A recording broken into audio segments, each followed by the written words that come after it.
The sort of car sharing and ride services, Uber and Lyft, are under attack again. It's happened in various parts of the country, and now it's come to Pennsylvania, this time being attacked by an undercover cop.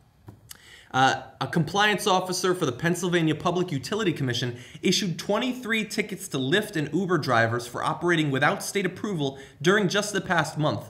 And they also point out in the Pittsburgh Tribune Review, the sting did not require much detective work. And what they mean by that is basically he just requested rides using the app and then got the information because it's in the app and then wrote up the tickets for those people.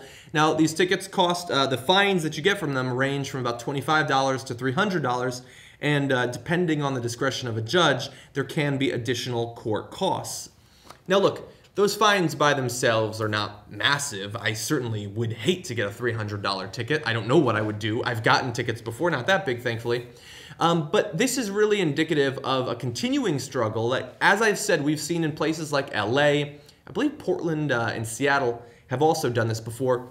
But Uber and Lyft had better watch their ass because the fucking authorities are coming for them. And we shouldn't be surprised why. The taxi companies, the traditional sort of yellow cabs and things like that, that is a actually surprisingly large business lobby in big cities. I mean, LA, like when you're talking about like picking people up at LAX, there is a lot of yellow cab money in that. And they don't want the much cheaper, much more reasonably priced, although still not cheap, Uber and Lyft services to usurp that. And so they will take their dollars that they have because they've been successful businesses for a number of decades, and they will lobby and they will get these services shut down if people don't stop that from happening. This is honestly David versus Goliath here. And I have to say, look, I recently flew into LAX and I took a regular cab from LAX to my home.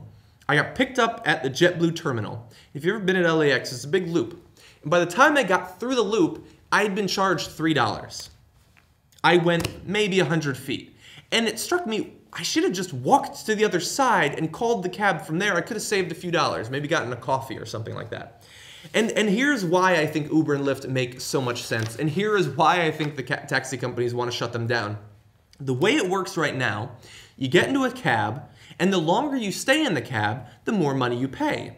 So think about the incentive from the point of view of a cab driver. He wants to go as slow as possible. He wants to potentially take wrong turns if possible, because then your ride will take longer and he'll make more money. The incentive is there to produce a horrible service and to produce high prices for the consumers, more importantly from your point of view, I imagine. Think about when you pay a flat rate for a distance.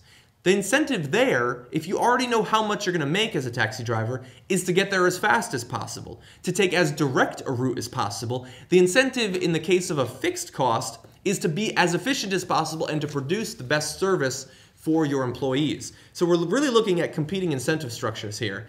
And I think it makes sense which one a consumer would want, but you need to fight for it. You probably have Uber service and Lyft service in your area now, but if you don't make clear that you want these things to continue, you might not have it in a couple of years. Uber, Lyft, the campaigns against Tesla in a lot of places, transportation is changing. Finally, after stagnating for a number of decades, there are some actual advancements and innovations when it comes to transportation. But you better believe there are powerful and extremely well-financed lobbies who are not happy about it, and they're going to do what they can to shut it down.